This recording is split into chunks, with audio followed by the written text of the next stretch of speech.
জলবায়ু পরিবর্তন মোকাবেলায় বাংলাদেশের প্রয়োজন ৫৩৪ বিলিয়ন মার্কিন ডলার।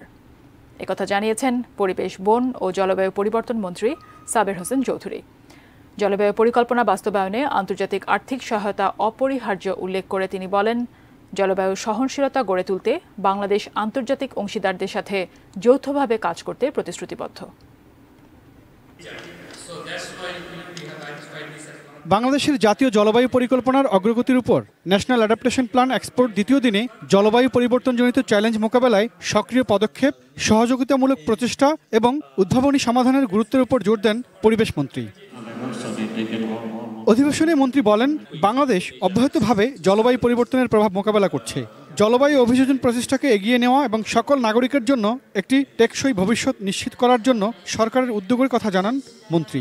প্রথম হচ্ছে যে 100 বিলিয়ন, মানে মোট অঙ্কটা হবে 100 বিলিয়ন, এবং এটাকে আপনার সমান ভাগে ভাগ করা হবে। মিটিগেশন এবং অভিযোজন, অ্যাডাপ্টেশন, সেটা কিন্তু হয় নাই। তারপরে আমরা বলেছিলাম যে এটা হতে হবে নতুন এবং অতিরিক্ত অর্থায়ন, অর্থাৎ অতীতে আপনি ওডিআই হিসাবে বা বিদেশি সহযোগিতা হিসাবে যেটা দিয়েছেন তার সাথে এটা মিশালে হবে না, এটা হতে হবে নতুন কমিটমেন্ট। সেগুলো কিন্তু এখনো হয়নি। জাতীয় জলবায়ু পরিকল্পনা উন্নয়ন ও বাস্তবায়নে বাংলাদেশের উল্লেখযোগ্য অগ্রগতি তুলে ধরেন বিশেষজ্ঞরা। বলেন, বিশ্বব্যাপী জলবায়ু অভিযোজনে বাংলাদেশ অনন্য। প্রায় 12 বিলিয়ন ডলারের মতন এই অ্যাডাপ্টেশন ফান্ডে প্রাইভেট সেক্টর আসতে পারে। যেই জায়গাগুলোতে তাদের বেনিফিটসগুলো আছে সেটাকে চিন্তা করেই আমরা প্রাইভেট সেক্টরকে এঙ্গেজ করার কথা বলেছি। ইন্টারন্যাশনাল প্রসেস থেকে টাকা আসা খুব ডিফিকাল্ট। আমরা যদি নিউ কালেকটিভ কোয়ান্টিফাইড গোলে মানে আশা করছি যে অনেক বেশি অর্থায়ন। দ্বিতীয় দিনের সেশনে সভাপতিত্ব করেন পরিবেশ, বন ও জলবায়ু পরিবর্তন বিভাগের সচিব ডক্টর ফারহিনা আহমেদ।